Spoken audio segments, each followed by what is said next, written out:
together. We're going to sing together. We're going to stay together. We're going to moan together. We're going to groan together. And after a while, we'll say, freedom, freedom, freedom now.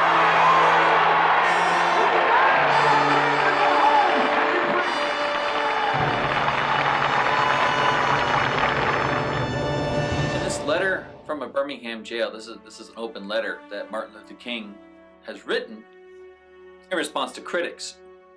His critics are ranging from people who are outright opposed to the civil rights movement to people who are sympathetic to his cause but opposed to his methods. His cause is simple. He wants freedom. He wants equality under the law. Now there's lots to say about this letter. King covers quite a few things. I'm not going to cover the letter in analytic detail, but I do want to highlight and talk about a few important topics.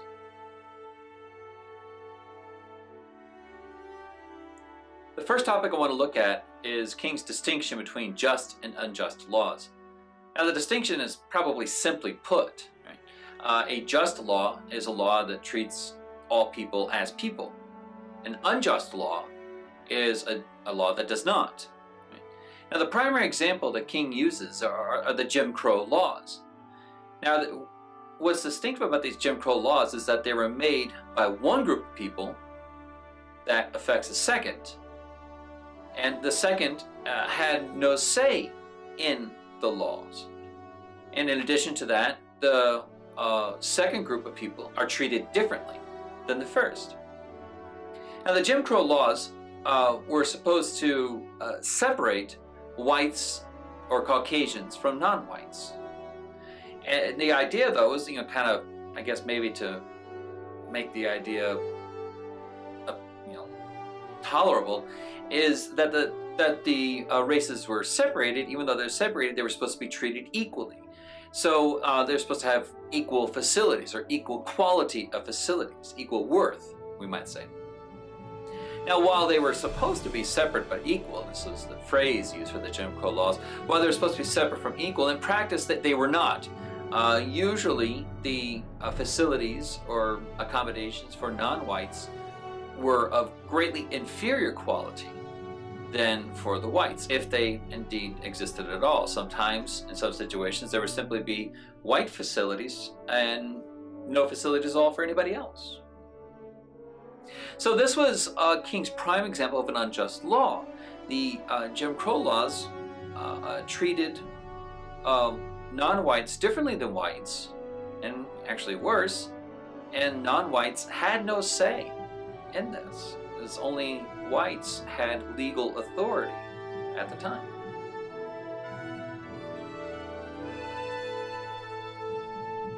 According to King, just laws maintain an I-U relationship between people. That is, that both people are treated and considered as people under the law. An unjust law establishes an I-it relationship. It is a pronoun used to refer to things other than people, objects, property. So, my car has no ability to determine its own status or how it be treated under the law. I can determine how to treat my car. This camera that I'm using to record the videos, it's an it. I get to determine how the camera exists under this law, but it does not. Now, when a law is set in place that removes a person's ability to determine their status under the law, they're reduced to an object, an it. So this is the main difference between just laws and unjust laws, and there's many ways to do this. The main way that King describes is that a person is not able to determine their existence under the law. There's many, but this main distinction between a just and an unjust law is whether a person is a person under the law.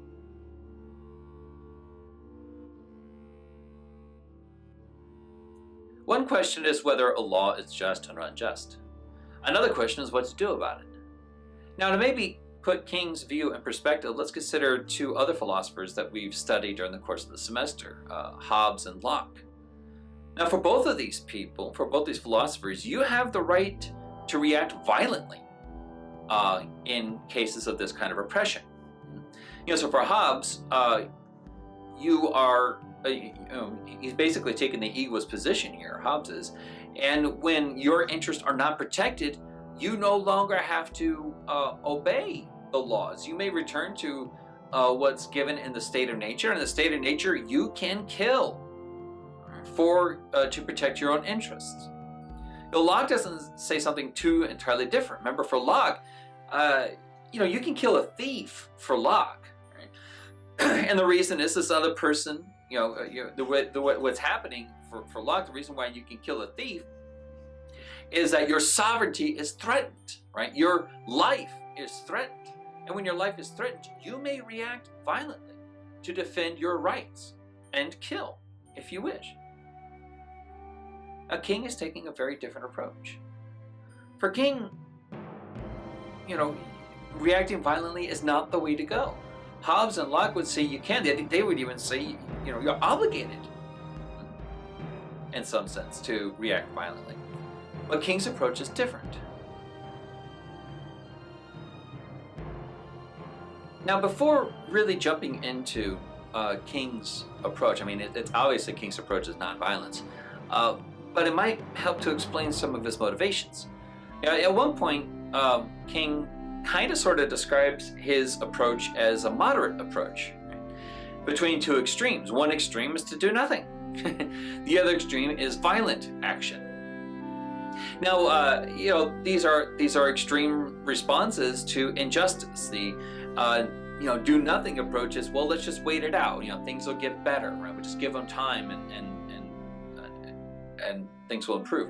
The violent approach is, let's, something like Locke and Hobbes' approach is, let's fight back. Let's, meet violence with violence. And in some ways, King's approach is a midway. It's like, well, we're not doing nothing, but neither are we using violence. Now, King can't condone either extreme, right? He can't condone doing nothing. They've waited long enough. The injustice continues. Things are not getting better. According to King, they've tried other courses of action, negotiation, but it didn't work. So he can't sit back and do nothing.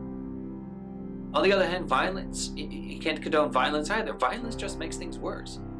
Violence just creates more separation. Violence just creates more I-it relationships. Violence causes more injustice, not justice. So he can't take either approach. Now, initially, this could be considered a midway point between these two extremes, but King says, it really isn't. King has his own extreme here. It's not an extreme of doing nothing. It's not an extreme of violence. It's an extreme of love.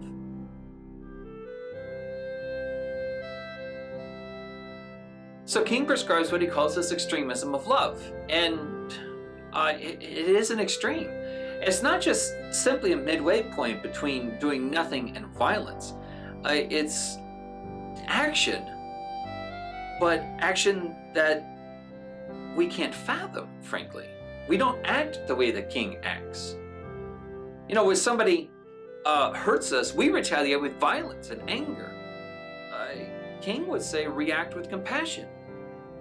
Instead of exacting punishment for all these wrongs over the years, King wants unity and reconciliation.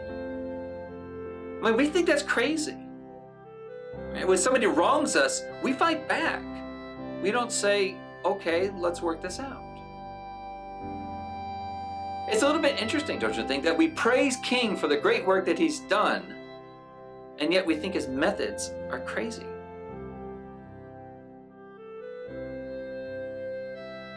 Now, King prescribes 4 steps for direct, non-violent direct action. You have investigation, you have negotiation, purification, and then finally, action. Of the 4 steps, investigation is probably the simplest. The investigation is just a collection of the facts. And what you're supposed to determine is whether the laws that are in place are just or unjust. Or even, you might say, suppose the laws are just or unjust, you have to determine whether the application of the law is just or unjust. Right? The law itself might be just, but people can abuse the law. It's happened before, it'll happen again. So the first step is investigation to determine whether the laws are just or unjust. The second step is negotiation. Okay?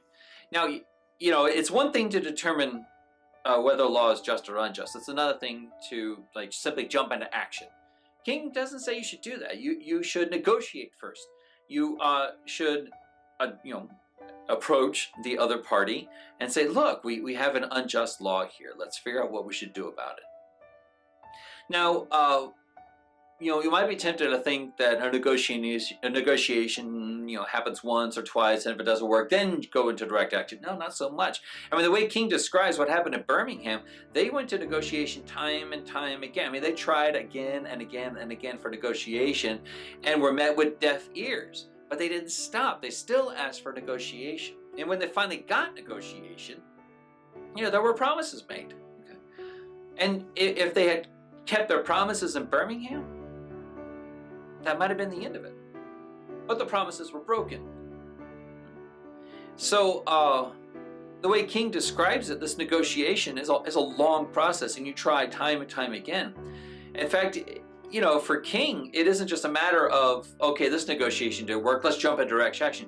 It's a matter of, what other course do you have left? If you've got nothing left, according to King, then you go to the next step on the way to direct action. But negotiation should fail, abysmally fail, before you go into action. And unless it does, you don't engage in direct action.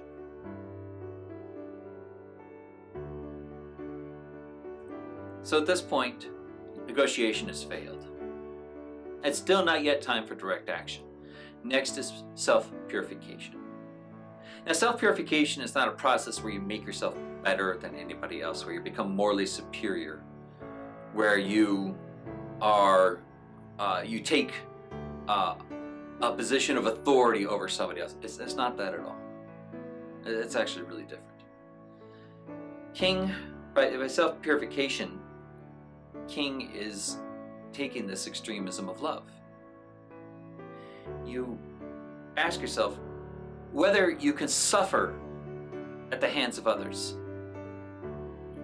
whether you can be insulted, beaten, spit upon, jailed, hated, yelled at, slandered, whether you can see your friends suffer at the hands of others, to have fire hoses turned on them, to be chewed on by dogs, whether you can watch your brothers and sisters suffer at the hands of others, to see your children suffer at the hands of others, to be treated in the most unjust of ways,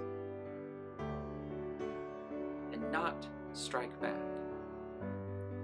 Can you suffer and not yell back? Can you suffer and not hate back? This is his extremism of love. King doesn't want to force people to change. He wants people to change on their own. He wants injustice to be solved not at the end of a gun, but by the shaking of hands.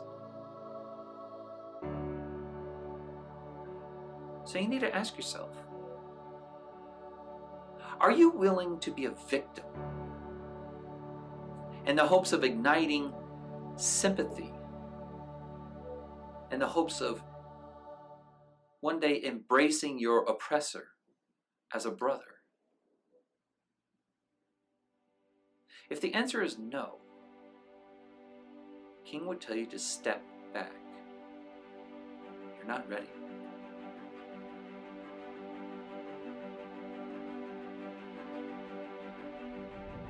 So you take that difficult step of self-purification, and suppose you're ready. Then it's the time for direct action. If you're willing to suffer for the sake of justice, you stand. You speak the truth. You suffer. You do not slander. You do not hate. You do not try to send away your oppressive brother and sister.